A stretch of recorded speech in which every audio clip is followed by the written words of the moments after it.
Bienvenue dans ce podcast proposé par les ateliers d'Aude Valérie. Je m'appelle Aude Valérie Young et je suis coach spécialiste en libération des émotions et hypersensibilité. J'accompagne des personnes en individuel à mon cabinet à Rennes et également à distance. J'anime aussi des ateliers collectifs. Les ateliers d'Aude Valérie, le podcast qui vous permet de rayonner votre sensibilité et d'aller vers votre plein potentiel.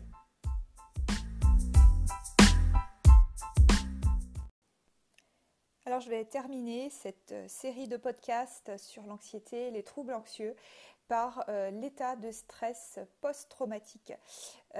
Donc ce n'est pas le moindre, nettement là parmi tous les troubles que l'on peut rencontrer.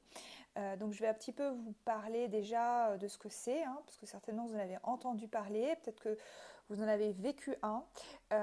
Et puis on va faire le lien également avec la haute sensibilité parce qu'il y a vraiment tout un parallèle en fait à comprendre. Et puis je vous parlerai un petit peu des outils, des méthodes qui peuvent être utilisées pour justement libérer ces mémoires traumatiques.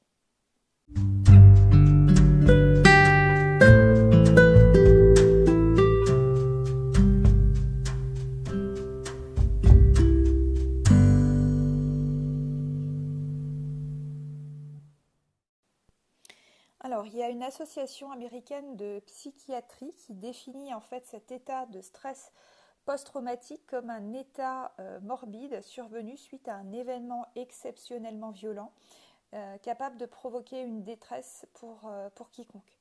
Donc cette situation de stress où l'on se sent menacé pour sa vie ou celle de ses proches, peut être par exemple concrètement un attentat, une guerre, un bombardement, un accident grave, une catastrophe naturelle, des violences physiques, un viol, etc.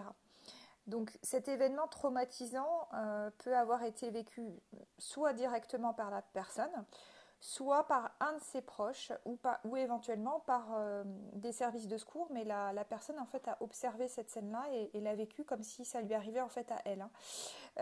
Ça peut donc concerner de nombreuses personnes de l'entourage et éventuellement ensuite a été relaté ou pas. Voilà, ça dépend vraiment. On parle d'état de stress post-traumatique lorsque les symptômes durent en général plus d'un mois. Donc, ils débutent souvent plusieurs semaines après l'événement.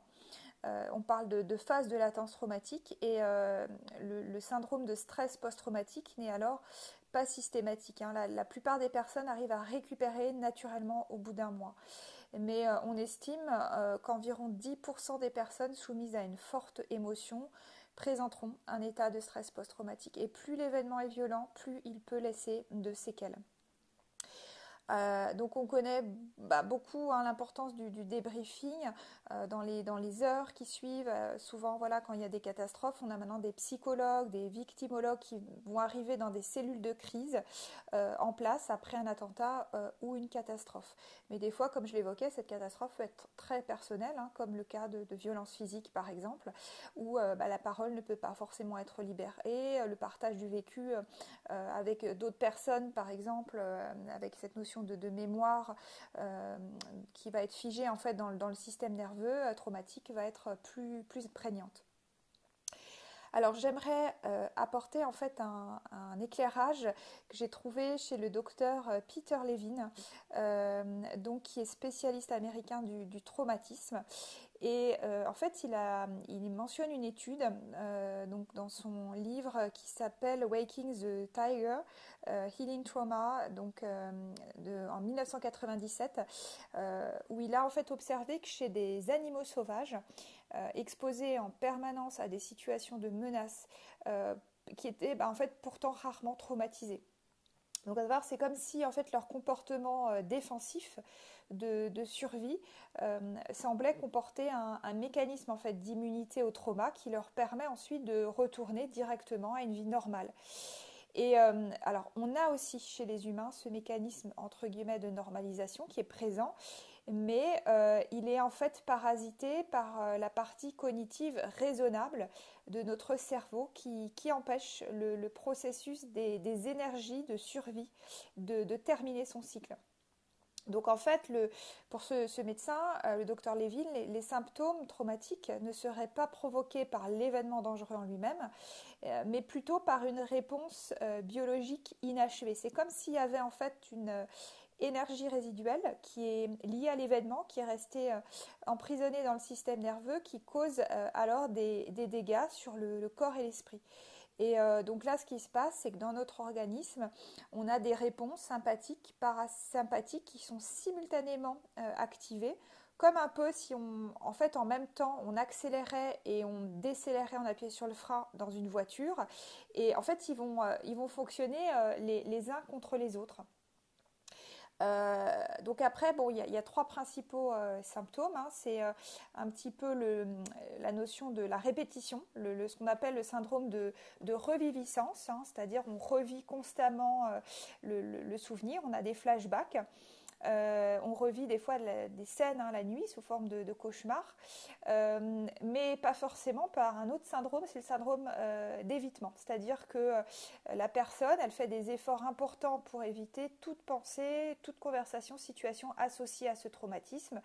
Et ils peuvent s'accompagner d'une fatigue importante, d'une réduction d'intérêt pour les activités habituelles, un repli sur soi et souvent des altérations justement du fonctionnement socio-professionnel ou familial. Le troisième syndrome, c'est le syndrome d'hypervigilance anxieuse, où en fait le sujet reste tout le temps en état d'alerte, comme si il y a l'impression qu'un nouvel événement grave peut arriver à tout instant. Et il ne fait plus la distinction, par exemple, entre des bruits dangereux et des bruits neutres, et ça entraîne des réactions en fait disproportionnées. Et donc, il y a aussi souvent des troubles de concentration associés, de mémoire forcément, et de sommeil. Alors, il y a aussi plein d'autres symptômes non spécifiques au syndrome de post-traumatique qui peuvent survenir, comme des troubles dépressifs, des phobies, des crises d'angoisse, d'irritabilité, parfois des violences, des conduites addictives ou antisociales. Et à ce stade-là, on peut aussi associer le syndrome de culpabilité. Souvent, par exemple, quand c'est le seul survivant à un événement dramatique comme un attentat. Voilà, une sorte de sentiment de trahison, comme s'il avait trahi en fait ces personnes en ne mourant pas avec eux. Souvent, cette personne peut justement se mettre en danger en fait, pour tenter en fait, de rejoindre ces proches-là. Voilà, donc on va maintenant un petit peu parler justement du cas particulier de la haute sensibilité avec ces phénomènes de stress post-traumatique. Alors il y a un autre auteur qui a écrit un livre qui s'appelle Le corps n'oublie rien, Bessem van der Kolk, qui en fait décrit justement les phénomènes de trauma. Alors vous allez comprendre pourquoi j'en parle et pourquoi j'en parle par rapport à la sensibilité. C'est qu'en fait il va aborder la notion de résilience. Il y a donc dans son ouvrage, il témoigne qu'il y a beaucoup de personnes qui sont résilientes, parce qu'en fait elles vont être dans des automatismes, et donc ça leur permet finalement, entre guillemets, c'est comme une sorte de cuirasse, ça se met en mode de pilote automatique, et ça permet, alors sans être dans des catastrophes, par exemple dans le monde de l'entreprise, d'avoir des fois des postes à haute responsabilité. Ça ne veut pas dire que les personnes hautement sensibles n'ont pas les capacités, mais que ça va justement dans certains contextes particulièrement anxiogènes et des entreprises où il y a vraiment un climat très particulier, un mode de management particulier, d'arriver en fait à résister face à la pression, face au stress. Et en privé, justement, ces personnes résilientes vont témoigner qu'en fait souvent elles ne ressentent plus grand-chose. Et ça peut aller jusqu'à des fois des coupures de sensations physiques. Vraiment, c'est pas que l'émotionnel, c'est même sentir dans du coton, ne plus ressentir les choses comme avant. Enfin voilà, il y a quelque chose qui s'est passé. Bien sûr, il y a aussi des personnes qui peuvent développer une hypersensibilité suite à un trauma. Donc là, c'est tous les travaux, effectivement, de Hélène Aron. Est-ce que voilà, l'hypersensibilité génétique, est-ce que c'est un trait qui est acquis, qui est inné, est-ce que ça provient de l'histoire ou pas? En fait, il y a plein de possibilités actuellement d'interprétation, de recherche de cette caractéristique-là. Euh, en fait, là-dedans, moi, ce que j'aimerais mentionner, enfin, ce que j'ai compris et ce que j'ai pu percevoir, c'est que les personnes hautement sensibles ne sont en fait par rapport à l'appellation clinique des psychologues ne sont pas résilientes. Alors ça peut fortement choquer quand on dit ça parce que il y a une capacité de prendre sur elle, voilà, de continuer à avancer en fait. C'est clair, mais en fait il y a une notion aussi derrière de morale, à savoir que souvent la non-résilience actuellement dans notre société c'est vu comme un défaut. On considère que la vulnérabilité, c'est un signe de faiblesse. En fait, je dis que la non-résilience est une qualité puisque on va en fait rester quand même plus intègre quelque part. On va voilà, avoir euh, cette capacité aussi de réintégrer plus facilement des choses en nous dont on a pu se couper justement lors d'événements en fait traumatiques. On le ressent fortement qu'il y a quelque chose effectivement qui a été à un moment donné une partie de nous-mêmes qui a un petit peu étaient séparés en fait parce que justement la charge émotionnelle était trop importante, mais en général c'est très souffrant et justement cette souffrance nous pousse en fait à récupérer ces parties de nous-mêmes. Alors les récupérer, c'est pas aller les chercher voilà, chez d'autres personnes, c'est juste à les réintégrer en fait en soi quelque part. Je parle notamment, alors je donne un autre exemple, mais d'événements traumatisants, c'est les ruptures, les deuils amoureux. En général, en moyenne, il faut 2, des fois 3 ans pour s'en remettre, pour pouvoir voilà, libérer la charge émotionnelle. Et ça, c'est effectivement vécu par les personnes hypersensibles et on pense que c'est un problème parce que on estime que voilà il faut que ça aille vite, qu'on fasse le deuil rapidement, que c'est beaucoup trop lent pardon, et on est tout le temps poussé en fait à aller trop vite. Trop bien. On prend un petit peu voilà, le consensus social et on se dit que tout ce qui est sensibilité, c'est quelque chose qui est vulnérable. Or, en fait, on se replace à ce niveau-là dans le cœur, dans le lien et dans le plaisir au centre finalement de notre vie. Voilà, donc c'est quelque chose, je pense, qui est important à revisiter. Les personnes voilà, résilientes vont se couper aussi en fait, de parties d'elles-mêmes. Et il est voilà, ensuite très difficile quelque part de se retrouver, de se réapproprier justement ces parties sensibles en fait, qui ont été un petit peu entre guillemets, qui sont éloignées de nous.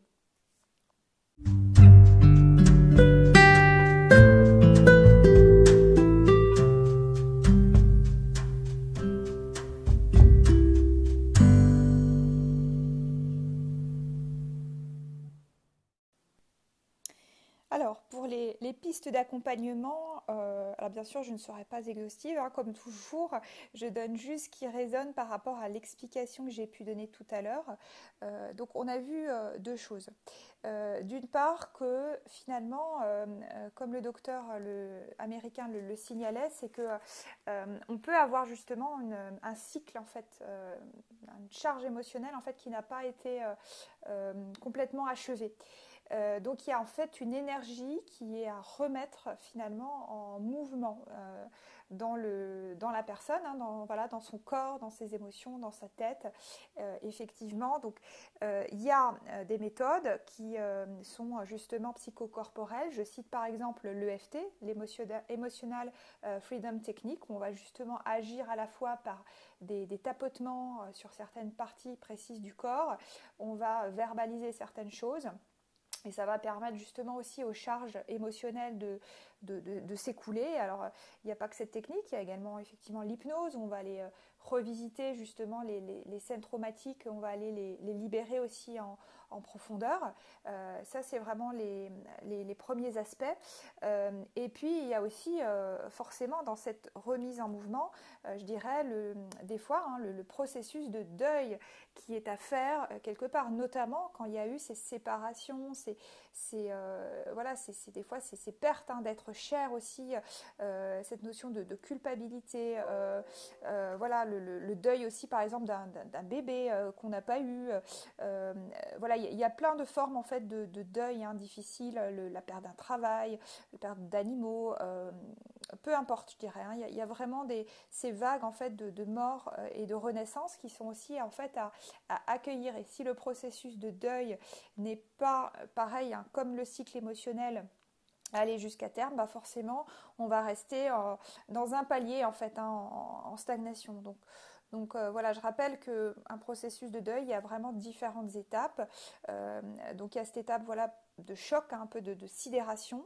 On a parlé du déni aussi, c'est-à-dire on refuse l'événement et on peut rester en fait longtemps coincé dans cette étape-là justement parce que une partie de nous ne veut pas revisiter ça. Ensuite, si on arrive petit à petit à recontacter l'émotion, en général, on recontacte d'abord la colère en priorité, une grosse agressivité. Et puis ensuite, ça va être vraiment des peurs profondes, une tristesse aussi profonde. Et on sait qu'à ce niveau-là, quand on a contacté la tristesse, il y a un temps de latence qui va s'installer, mais qu'en fait, on est au plus bas en fait de la vague quelque part, qu'on a touché vraiment, on a accueilli toutes les strates émotionnelles et qu'ensuite on va pouvoir se reconstruire en recréant une nouvelle réalité, en allant vers un renouveau, en se réattachant à des personnes, voilà, en accueillant, en disant aussi adieu à ce qui s'est passé et peut-être des fois en tirant des leçons qui vont aussi servir pour le futur. Ensuite, la deuxième chose, c'est par rapport à la notion de résilience. Donc, j'évoquais tout à l'heure le fait que lorsqu'il y a un événement traumatisant, ce qui peut se passer, c'est que vous imaginez par exemple un pylône électrique. Vous savez que chaque pylône électrique, en fait, peut encaisser un certain nombre d'ampérages, de courant.